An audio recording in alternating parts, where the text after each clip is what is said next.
Hello. Yeah, brother. Yes, sir. Yeah, our Babu Garu wants to talk to you. Be on the line. Yeah, please. Hello. Sir, good evening, sir. Good evening, brother. How are you? Yes, fine, thank you. Manwal, they briefed me. Yes, sir. I am with you, don't bother. Right, sir. For everything, I am with you. Ah. What all they spoke, we'll honor. Yeah, right, sir. And freely you can decide, no problem at all. Okay, sir. That is our commitment, we will work together, no problem. Right. Thank you. Welcome. Thank you, thank you. Right.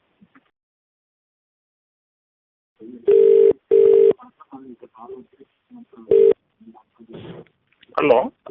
Yeah, brother. Yes, sir. Yeah, our Babu Garu wants to talk to you. Be on the line. Yeah, please. Hello. Sir, good evening, sir. Good evening, brother. How are you? Yes, fine, thank you. Manwal, they briefed me. Yes, sir. I am with you, don't bother. Right, sir. For everything, I am with you. Ah. What all they spoke, we'll honor. Yeah, right, sir. And freely you can decide, no problem at all. Okay, sir. That is our commitment, we will work together, no problem. Right. Thank you. Welcome. Thank you, thank you. Right.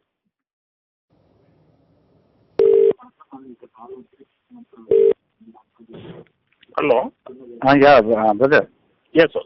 Yeah, our Babu Garu wants to talk to you. Be on the line. Yeah, please. Hello. Sir, good evening, sir. Good evening, brother. How are you? Yes, fine, thank you. Manwal, they briefed me. Yes, sir. I am with you, don't bother. Right, sir. For everything, I am with you. Ah. What all they spoke, we'll honor. Yeah, right, sir. And freely you can decide, no problem at all. Okay, sir. That is our commitment, we will work together, no problem. Right. Thank you. Welcome. Thank you, thank you. Right.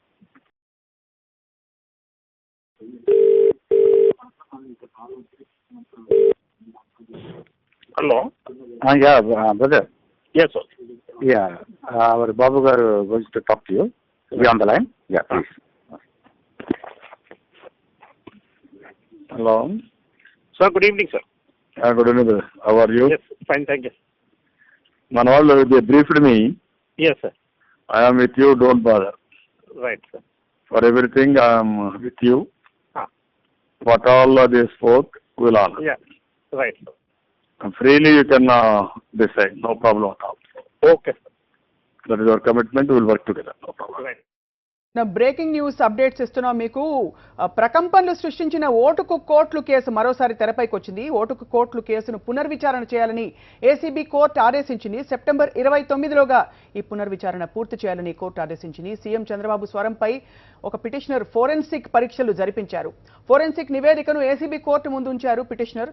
నివేదిక ఆధారంగా ఓటుకు కోట్లు కేసును మళ్లీ విచారణ చేయాలని విజ్ఞప్తి చేశారు.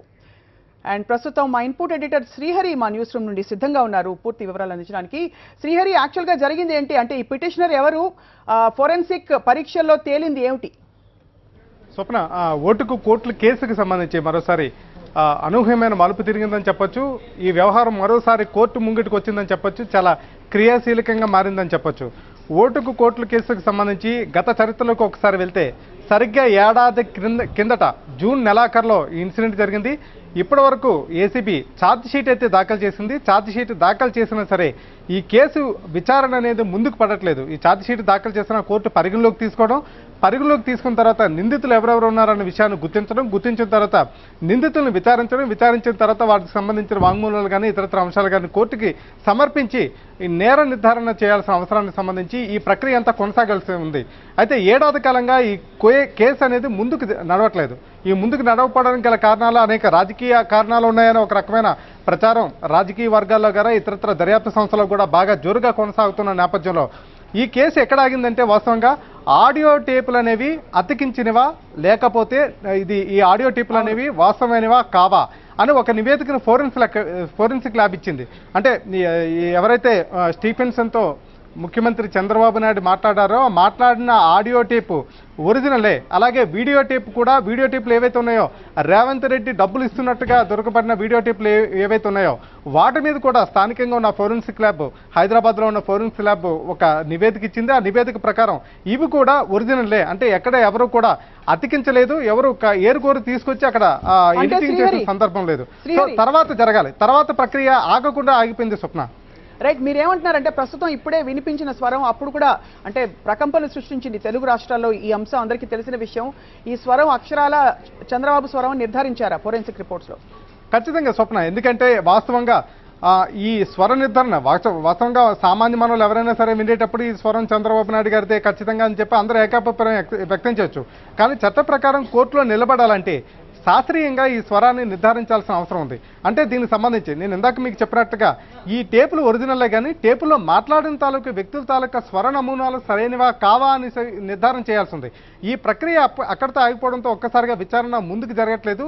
దీనికి సంబంధించి మంగళగిరి ఎమ్మెల్యే ఆర్కే ఎవరైతే ఉన్నారో రామకృష్ణారెడ్డి ఒక న్యాయవాది సహకారంతో ఈ టేపుల తాలూకు నమూనాల్ని అంటే స్వర నమూనాలను అన్నింటినీ కూడా అంతర్జాతీయంగా ప్రముఖంగా పేరున్న ఒక ల్యాబ్కి పంపించారు. ఒక ఫోరెన్సిక్ ల్యాబ్కి పంపించడం జరిగింది. ఫోరెన్సిక్ ల్యాబ్కి పంపించిన తర్వాత చంద్రబాబు నాయుడు గారు అనేక సందర్భాల్లో, అంటే ముఖ్యమంత్రి చంద్రబాబు నాయుడు అనేక సందర్భాల్లో శాసనసభలో కావచ్చు, లేకపోతే బయట బహిరంగ సభల్లో మాట్లాడిన దృశ్యాలు కావచ్చు, వీటిని కూడా జోడించి పంపించారు. ఈ రెండింటిని పరిశీలించిన ల్యాబ్ ఖచ్చితంగా ఇది చంద్రబాబు నాయుడు గారి స్వరమే అని చెప్పి ఒక రిపోర్ట్ కూడా ఇవ్వడింది.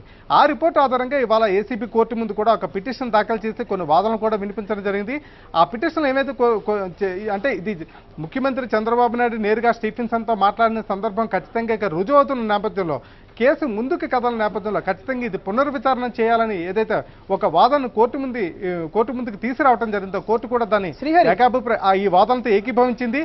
వెంటనే పునర్విచారణ చేయండి, పలానా తేదీలోగా అంటే సెప్టెంబర్ 29లోగా ఒక నివేదిక కూడా ఇవ్వండి అని చెప్పి చాలా స్పష్టమైన ఆదేశాలు కూడా చెప్పండి. మనం పదే పదే పునర్విచారణ అంటున్నాం, అంటే మామూలుగానే ఇటువంటి ఒక అంశం బయటపడిన వెంటనే ఈ స్వర నమూనాలని పంపించడం, ఇన్వెస్టిగేట్ చేయించడం అది ప్రాసెస్లో విధిగా జరిగిపోయి ఉండవలసింది. ఇంత ఆలస్యం జరగడానికి కారణం ఏంటి? ఇప్పుడు మళ్ళీ పునర్విచారణ అంటే దీని ఇంప్లికేషన్స్ ఎలా ఉండబోతున్నాయి?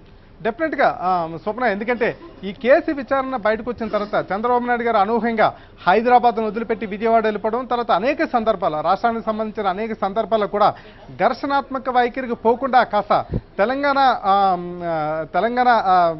సీఎం కావచ్చు, తెలంగాణ టీఆర్ఎస్ అధ్యక్షుడు కేసీఆర్కి సంబంధించిన కావచ్చు, ఏకంగా ఆయన చెప్పిన మాటకు ఊకొడుతున్నారని ఒక రకమైన వ్యాఖ్యలు కూడా ఇతరత్ర అంశాలు కూడా రాజకీయ వర్గాల్లో చాలా విస్తృతంగా నడిచాయి. ఎందుకంటే ఎదురు వెళ్ళి ఢీకొట్టేటంతటి స్థైర్యాన్ని కోల్పోయింది టీడీపీ కానీ చంద్రబాబు నాయుడు కానీ. సో ఈ ఒప్పందంలో భాగంగా, ఈ రాజీ ఒప్పందంలో భాగంగా హైదరాబాద్ నుంచి విజయవాడకి వెళ్ళిపోవడం జరిగింది. విజయవాడలో ఉండటం జరిగిందని ఒక రకమైన ప్రచారం రాజకీయ వర్గాల్లో బాగా జరుగుతుంది.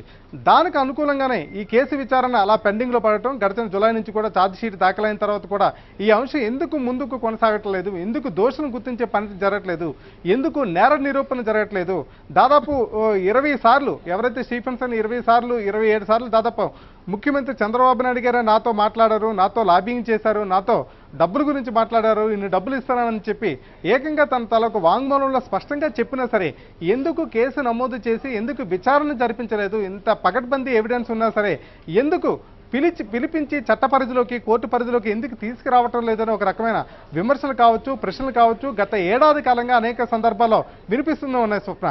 మొత్తం మీదకి ఇవాళ మళ్ళీ కోర్టు ద్వారా, ఎందుకంటే ఏదైతే న్యాయస్థానం ఈ విచారణ సరిగా అంటే భారత న్యాయ వ్యవస్థలో ఉన్న ఒక సానుకూలమైన అంశం కావచ్చు, ఏదైనా ఒక స్లో జరిగినప్పుడు, ఏదైనా ఒకటి జాప్యం జరుగుతుందన్నప్పుడు అక్కడ ఖచ్చితంగా న్యాయం లభించట్లేదు, తదితర అంశాలు ఏవి వ్యవస్థలు ఏవి సక్రమంగా పనిచేయట్లేదని ఒక గుర్తించినప్పుడు సరైన ఆధారాలతో కోర్టు ముందుకు వెళ్తే కనుక కోర్టు మళ్ళీ జోక్యం చేసుకుంటుంది, విచారణను మళ్ళీ తిరిగి ఆదేశిస్తుంది. అనేక సందర్భాల్లో భారత న్యాయ వ్యవస్థలో అనేక తీర్పుల సందర్భాల్లో కూడా ఇలాంటి దృష్టాంతాలు ఎన్నో జరిగాయి, ఇలాంటి కేసులు ఎన్నో జరిగాయి.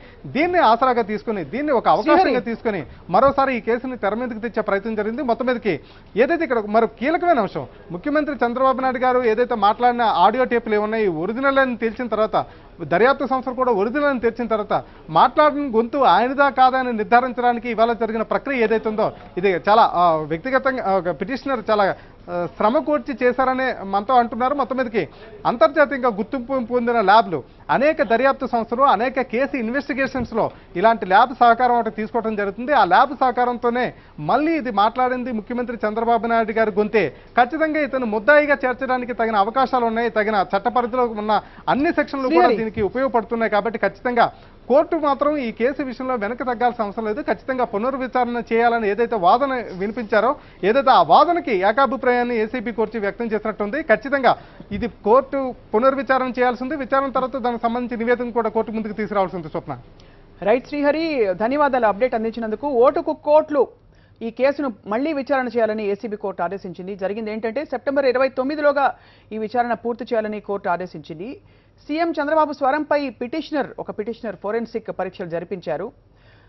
ఫోరెన్సిక్ నివేదికను ఏసీబీ కోర్టు ముందుంచారు. ఆ తర్వాత నివేదిక ఆధారంగా ఓటుకు కోట్ల కేసును మళ్లీ విచారణ చేయాలి అని విజ్ఞప్తి చేశారు.